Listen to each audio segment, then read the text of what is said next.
may go off script, ask a follow-up question, put some more information out. Okay. I will try to remember. Don't worry. And you know what? This is mostly about the design, right, of the course, so I'll have to remember. This has been a couple years. And so when I'm responding, you want me to talk more about the original version of the class and not necessarily. We do want to talk about the process of how you built that original version. Okay. But then that original version is going to change and get better. So that's hopeful. what we want is some process stuff. Okay. How did it work? We also want to talk a little bit about your specific course and some of the stuff you have in your course, so that we can use it as hey, here's a really good example that other faculty should be looking at too. All right. I'm not sure I'm doing anything real fancy there. According to your instructional designer, you've got quite a few good things in your course. What are they? You want to see my hints real fast? Yeah, kind of. Well, I don't know anyone else's class, so I'm not sure. Oh, yeah, okay. I thought Module 0 would be the one. Oh, okay.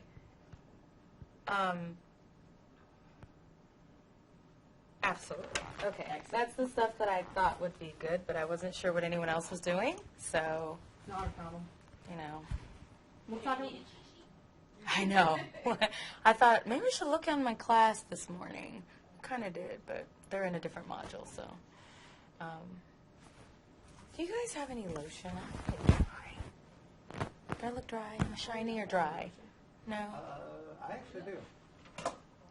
Do you? I mean, I'm not trying to gleam. I feel really, I came out of Dallas, and it was super hot. It's like 99 degrees yesterday, and then came here, and I was like, oh my gosh, it's... Lots of hotel. Oh, bless your heart. Bless your heart. Thank you so much. Wow. Of course he's got all manner of good stuff, because I'm just sitting here thinking I'll start scratching on my hands. I feel really dry.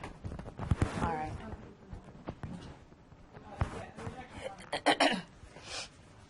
Is this out of your way, or is this... Oh, that's fine. Okay. Do you need a water or you good? I don't know yet. I've suddenly decided that I really don't want to be Oprah right in this moment. Right now. Right Just now. want the paycheck. Right. Right now. I think I just decided that the lights and camera are not for me. Don't forget it's there in a second. The hardest part is starting it. Yeah. All right. Be good. All right, so what I'm going to ask you to do first is just very simply spell your name, tell us your title. Okay. My name is Helane Androne. My title is Associate Professor of English. Can you spell your name? Oh, yes. Let me spell it. Helane. And Androne is spelled Androne. Excellent. I'm just going to ask you some questions. Okay. All right, so can you tell me a little bit how you use the Module 0 to build community and success in your courses? Sure. So first of all, I think that it's really important to have community in the classroom, and that's one of those things that is a non-negotiable in my face-to-face classroom. So I thought, how do I do that in a situation where I'm not there to coax and goad and crack jokes or do whatever it is that, and have them writing and have them talking to each other in that first moment, in those first few moments, because that's usually what happens in a face-to-face class. So I use the Module 0 as a strictly community building space where they take time to tell us some things about themselves. I'm not interested so much, and I don't think other folks online are that interested in everyone's major or in the various academic details, but what they really are trying to find out is who is this person, how are they going to respond to who I am. So getting at those details can be a little bit more challenging. So online, I ask them to choose one of several activities to complete. And none of those activities seem to have anything to do with our class. I mean, if from the perspective of a student, I can imagine opening that module and thinking, why would a poem about where I'm from help me do something with this other work? I mean, they kind of have to trust me on that one. So I give them several examples. To be specific about those examples, one is an I am from poem. It's super easy. It has a kind of template.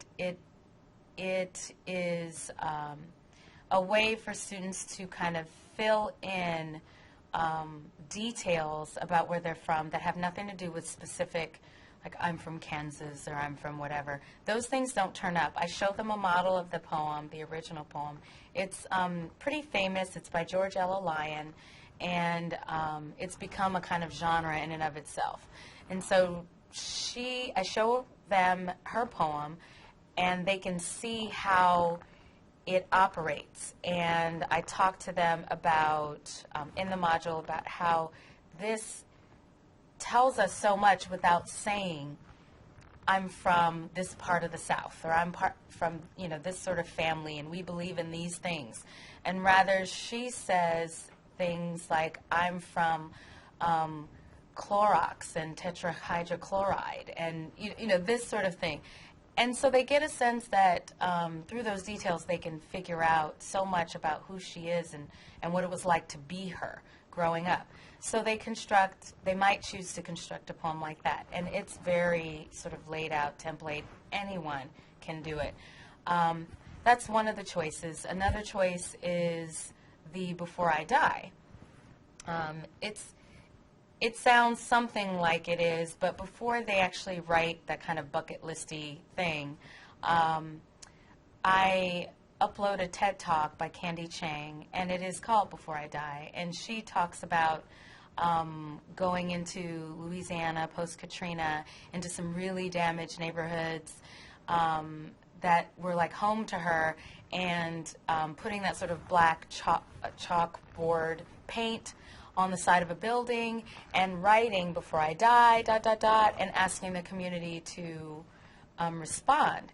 And it blew up into this huge cross-country experiment that they've done. I actually passed one in Dallas, and I thought, oh my gosh, there's a Before I Die. So they watch this TED Talk. TED Talks are like 18 minutes long. They're quick. They're easy. They watch this TED Talk. They get the gist of the idea of just finish that sentence. And so they'll write those things. And a lot of times it ends up being a bucket list. But more often than not, I hear comments about how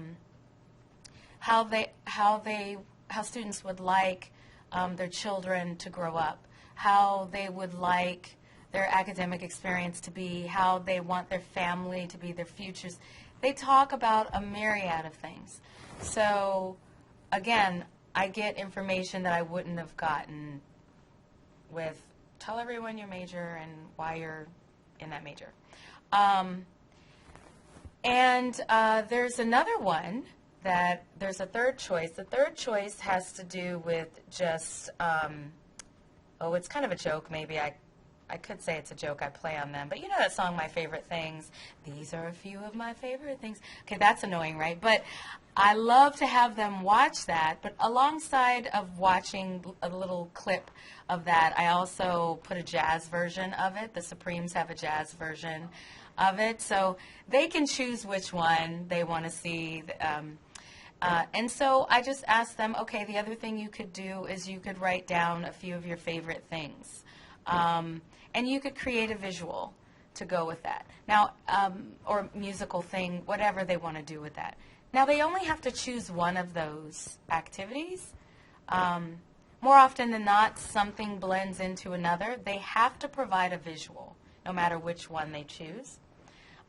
So I see lots of photos of adorable babies, amazing pets, people doing things that are crazy. I mean, like mud things, I remember, them doing action stuff. So what we get in that moment is this whole forum of photographs and poems and statements about who they are and where they're from and what they would love to do before they die and what's important to them.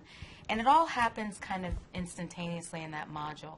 And they reply to each other, and they find out what they have in common with folks beyond being in the classroom, because I typically have so many people from so many different disciplines in my classroom, on some of them living in different places, experiencing different things.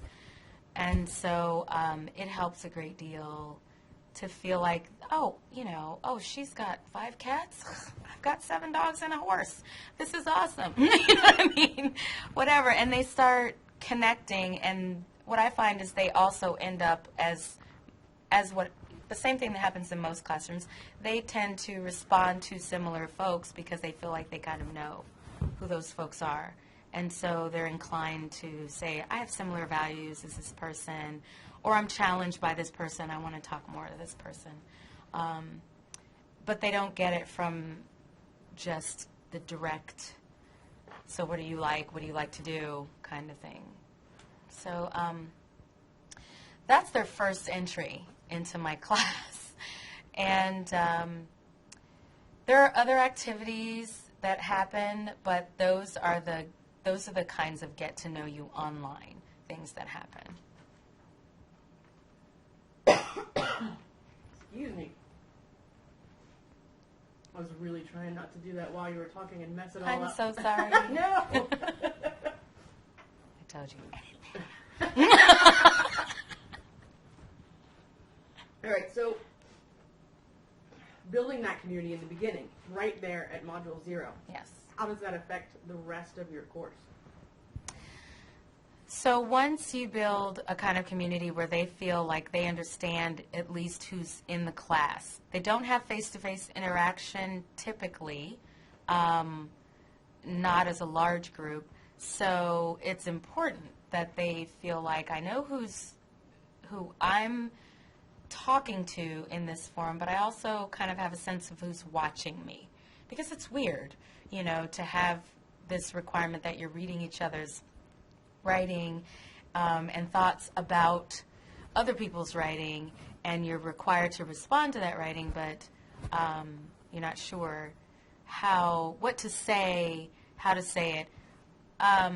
So I think that initial community building helps in the same way that it helps face-to-face, because it is strange to have this voice echo online on your work, or to have someone kind of consistently remarking on your work, and you're really not sure where they're coming from, because a lot can be lost when you're writing online. You don't get the intonation.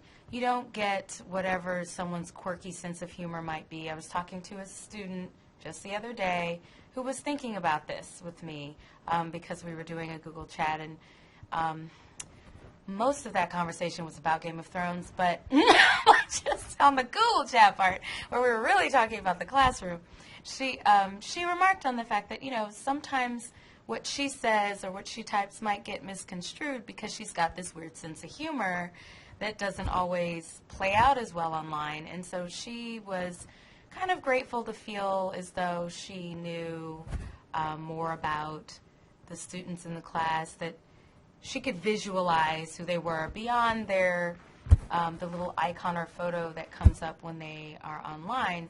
She could actually recall that this is the person who I remember their baby. I remember the picture of their baby, or I remember what they said in this other thing about how they grew up and what it means to them.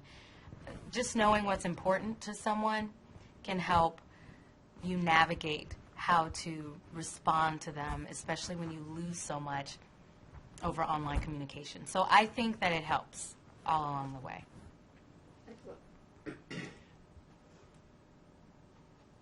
Excellent.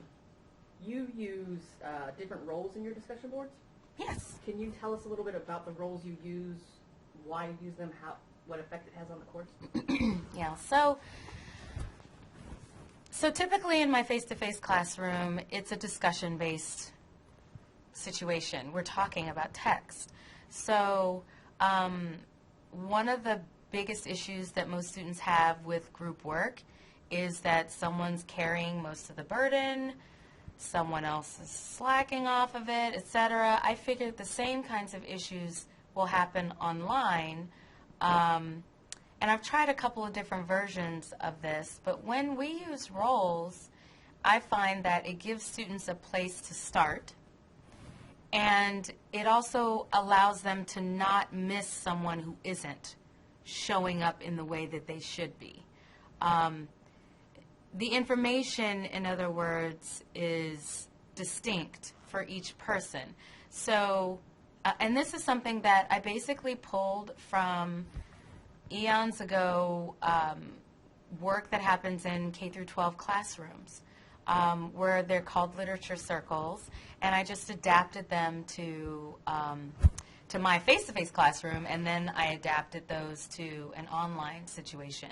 And I've tried them a couple of different ways. I tried them where the students have small groups and they get together with those roles. They always like the roles. I was concerned that the roles might feel a little juvenile, that they wouldn't especially care for being directed in that way, that it might feel too prescriptive, etc. But inevitably, they always say the roles really help because it gives them a place to start. And it also feels like if this person isn't there or didn't supply their information, it's not like we can't have a conversation. It's not like I can't write what I need to write, and that person, I still get something from this other person. So the discussion roles are divided, they're distinct, and they have a purpose to make a conversation more whole. So they're not limited by those roles. It's not as if my role is to simply direct the discussion using open, thoughtful questions, and my role is just to create questions. That doesn't mean that I cannot also pull us into the text and do this other thing that maybe the other person is supposed to do, but this happened for me naturally, so I'll do it. Anyway, so I'm not sure if I'm getting at everything, but What the are roles some of really those help. roles? Can you tell me Oh, specifically sure. what those roles are? They've gone through various name changes. At the moment, there's a discussion director. That person's job is to create open questions. Inevitably, students who consider themselves future teachers or extroverts tend toward this role. It's kind of a trap, though, because I work with those students to make sure that they understand there's a difference between directing a discussion and controlling a discussion. So I actually end up getting at those students who have those issues, like me. So I get at those students and help them understand that when you are creating questions and writing questions, they need to be open-ended. You need to not answer them within the question. So there are critical thinking things that happen in that space. So there's discussion director. Their job is also timing things. And when they meet as a group online, when that happens, that still does occur. Another role is the locator. The locator's job is to bring everybody back into the text, into specific passages, locations, phrases, lines, whatever, and to point those things out and bring them up for conversation. Like, this seems like a really important passage I think we should talk about. And here's why I think we should talk about it, so let's dig in. What do we see in here, et cetera? There's a contextualizer. That person is my researcher. I have some students who are very comfortable with other people's information, and so they tend toward this role because this is doing the background work. Lots of students, when they're reading, they skip over things that they're not familiar with. I don't know what laissez-faire means. I'll just skip over it. Kind of need to know that if you're dealing with a speech, or something like that. But a contextualizer comes in on those kinds of things. And a contextualizer will say, well, I didn't know what this meant, or I didn't know about this event, or I didn't know who this person was, so I looked it up. And their job is not just biographical stuff for the author and this sort of thing, but they're also thinking about how that text was received in its time. They're thinking about the events, the people, the places, the environments, whatever contextual information might be useful in the conversation. And then there's also the connector. And the connector's job is to pay attention to the way in which something that we're dealing with happens in the real world, or reminds them of something that happens in the outside the classroom world. I mean, we are in a real world, but in their lives, in the lives of the public, typically the public. I mean, it's okay to have anecdotal things, but in the public. So the connector is someone who is looking for the ways in which the news is reflecting this, or another book they read reflects this, or how something in another class, interacts with this in some way. These are big picture thinkers. So each of these roles, there's typically only 4, although sometimes there can be more. They can double up. Like if 2 people want to be one role, it's fine as long as there's only one director. Typically people with a natural inclination towards certain things gravitate toward those things. It makes them feel comfortable, especially in an online situation where there's always maybe some level of discomfort and less security about what they might want to get out of the class, or what they're going to give in a situation where maybe they've never taken a class like this before. Having a specific role often helps them to say, I know what I'm bringing, and I know what to do with this text, and I can type up that pretty easily. And then online they can also, supply links. They can do that sort of thing in conversation differently than what happens face-to-face even, although I allow them, electronics face-to-face as well. I'm assuming that you've done online courses before that didn't have the roles, right? Or No.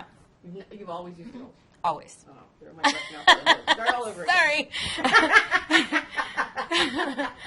No. That's okay. Can you tell me a little bit how you use module surveys to collect your student feedback? Oh, yeah. I insert surveys maybe at the end of every third module. I just create a Google form. I make it pretty, and I insert that, which is super easy because you just embed the form. It's completely simple to do, but I just ask a few questions about what's helping based on what we already do when we do student group instructional diagnoses. I hope I have SGID correct there. But just asking them what's working, asking how certain innovations that I may have tried might be working, asking them what else they might need. So these are check-ins. They're just to find out how they're dealing with the module itself, the instructions, whether they're misunderstandings, etc. Which is great because on my Google form, when I use the same form in one class from one semester to the next semester, it dates everything so I can see exactly when things changed, what innovations mattered, and made a difference to the kinds of responses that I got. So I have that record forever. And they're also very honest on those. They will address issues that they themselves may have had. But if I see it in several instances, some issue that came up in several instances, then I can go back into the module and try to figure out what's going on. Because quite often, we don't reread our own instructions. I don't reread my own instructions. I wrote them perfectly the first time. So I go back and I reread the instructions. I reread thinking from the perspective of, some of the commentary that I may have received about it. Sometimes it's just a turn of phrase that strikes someone differently than the whole other group before. And so I can go in there and kind of immediately fix it. And they notice. They notice because I will be able to put an announcement out and say, generally, here's what I've heard from you. You'd like to have more interaction this way, or you'd like to do, it seems that the majority of us would like a little bit more of this, a little bit less of this, or to do this differently, or the assignment instructions on this page were a little bit confusing. Those have been fixed, this sort of thing. So it allows me the kind of check-in that I would do in class, but may not come out verbally. I'd like to talk a little bit about the process of designing a course online. So can you tell me a little bit about the process you went through, how you worked with your instructional designer, the partners? They're horrible people. Edit that out. I'm sorry. There's some water. Having a moment here.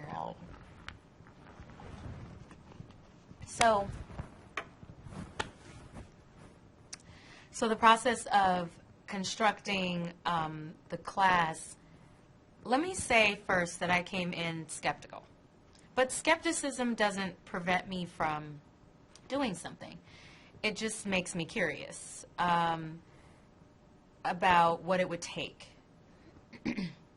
So I came in a bit skeptical about it because I carry with me all of the Englishy, ways of doing things that suggest that there is no possible way that the kinds of things that occur in my classroom in that moment can be transferred into an online space. So I'm skeptical, but I'm not outside of it because I also like technology on some level and find it useful and efficient. So at the very beginning, I was curious as to how I could make my class work online. I figured out pretty quickly that I wasn't going to make my class work online. I figured out pretty quickly that I needed to create a class online. And so what that meant to me was thinking about the kind of sort of starting from scratch, going back to the recipe a little bit, and thinking about what happens when I do certain things in the classroom and how I might get those things to happen online. But in many ways, it was more outcome driven. So the process of going through constructing a class was strenuous for me in some ways because it forced me to think about what do you really want students to have when they walk away from the class. Now, I had thought about that, and I have things on my syllabus and all of that, but there is this sense that that in class I can make that happen. I have a level of confidence in my ability to make that happen in a classroom situation. When you're online, what happens is I think what happens is that there's a more fearful moment that I don't know if I can make that happen. So I might feel less confident as an instructor if I don't feel like I know I can make those things happen. So I had to think about outcomes. They were very good about slowing us down and helping us think about those outcomes and helping us think about the way that we structure the classroom, how things were scaffolded, what exactly was the path through the work that we were doing, which is really difficult in an English class because sometimes it goes way off into another direction and you end up in the right spot, but people don't think in straight lines all the time. So it can be difficult to feel like you have a clear pathway forward. So I kind of had to work from this space that said, okay, say there was no beginning to this. Say I cannot fall back on what happens in my classroom. All I'm being asked to do is figure out how can I show and teach and help a student who cannot be in my classroom, who is in another country, in another state, who cannot be there, to get the most important things from me that I can give in this situation.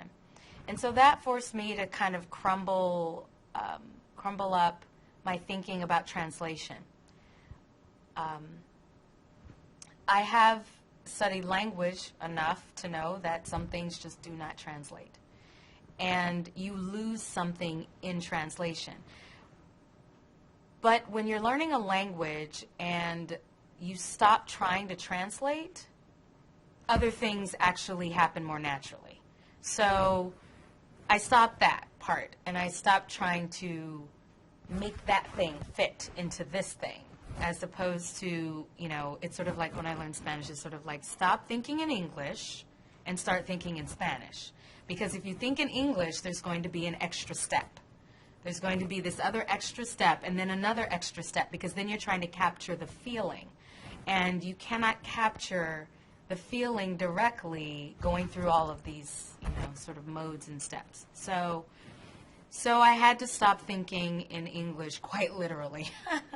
And so I started to think in this other language. And this other language, requires a thinking from the background in, taking a sort of backdoor in approach in comparison to how I've been trained, right? This is a lot of training, that I'm undoing in that classroom. So, of course, I had my face cracked multiple times, during the process, where they were like, oh, we need to, really think through this process. I'm like, I don't need to think about it. This is what I want. I can't do it, kind of thing, until you get to that space where it's like, well, if I stop thinking in that Englishy space and I start saying, okay, I need a tool for this. I need a tool so that I can do this thing, this outcome, have this happen. Then it became easier because, like I said, I was no longer trying to translate. I was just saying, here's what I want to happen. Find me something that can make that happen. And they were very good about finding a whole host of things that can make that happen. Then it's a matter of which one I like best. Which one do I feel most comfortable using? Which is going to give me the least amount of trouble, or is going to be the best fit. And so that's kind of what happened. So the process for me was multi-step. And once I got past that hurdle, it became a lot easier. Because I'm not opposed to change, but I want change to be efficient. And I want change to not cause students unnecessary, harm. I want them to be able to understand what I'm trying to do and to have a good experience, even if it's not the same experience. But I want them to end up with certain abilities and skills and still have an experience. So I feel like I built that in too. I still said, I want this kind of experience to happen. I need them to talk to each other, or I need them to talk to me, or I want them to hear my voice. So I want to provide this commentary around this situation. Give me a tool for that. And so that was the easy part. Once I determined that I had to figure out what I wanted very specifically, which isn't always easy, because sometimes we fly off the hip a little bit, and we can do that in a classroom. So I'm actually over on time, but I want to ask one more follow-up. Shoot. Okay.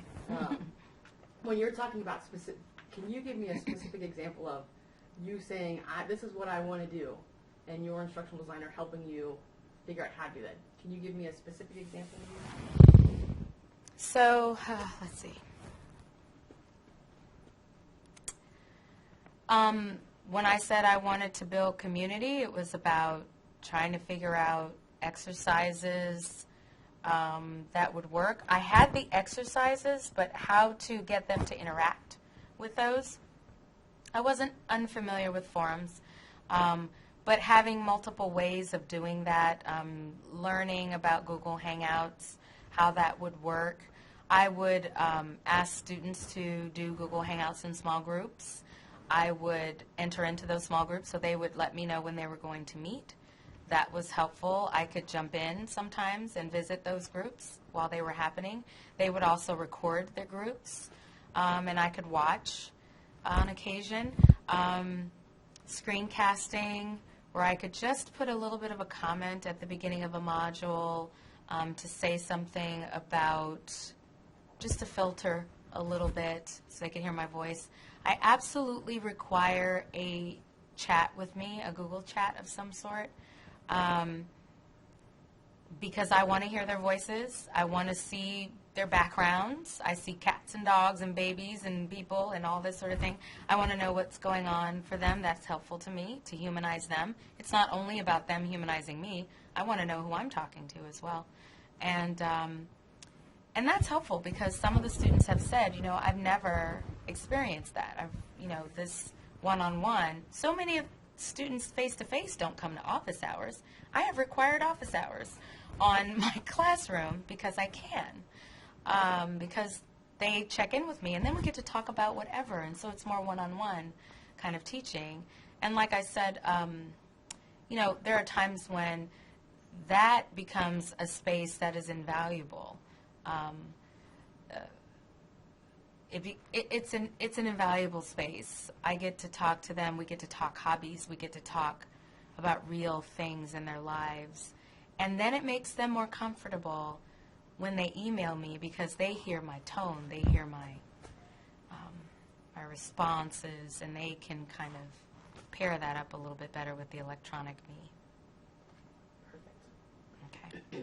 Before I let you go, was there anything that you wanted to say, anything you think should be highlighted about the process or specific items in your course that we did not touch on?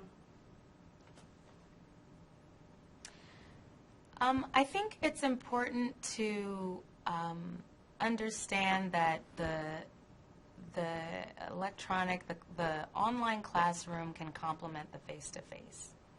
I use the online spaces more in my face-to-face classrooms than I ever did before. And I wasn't afraid of it. I used to use certain things, but not as much. I used the module building, the skills that I learned to build those modules, all the things that I used to do on paper maybe in my planning. I now just create a module, and I can get up there with students, and all that stuff is there for me. So I create modules that are hopefully quality matter oriented. It doesn't matter, they're not online classes. But I create those modules for students, for me to teach, to use for teaching. So they become my teaching portfolio. They become a space where I can go back to, and I can use, that's the video I played, that's the, and I have some structural work already done. I have to say that constructing that class online changed a lot for me face-to-face, because sometimes it takes walking it through bit by bit to realize the steps that might be missing, that you do fill in class, or you think you do fill in class. But then I began to change certain assignments for my face-to-face students based on having walked through these steps, so that I think my projects are so much better. And, because I had to find a space for all of those pieces, those bits and pieces. And so I thought, this has been good for my face-to-face classes. And I've commented on that in my annual reports, just to say that it's changed the way I scaffold things in general. So it was a good experience. It was hard to do because there was a lot of peeling away. And it's a lot of work in the initial moment. But it was well worth it. Excellent. All right. Oh, okay. They're Awesome. not just goofing off back there. They're actually. Yeah, what are they doing? So we can tell to Michael later. Say, hey, grab this piece. Oh, the edit. Yeah, there's going to be so much editing. So sorry. It's always better to give more than less. Believe me. That's true. Thank you for your.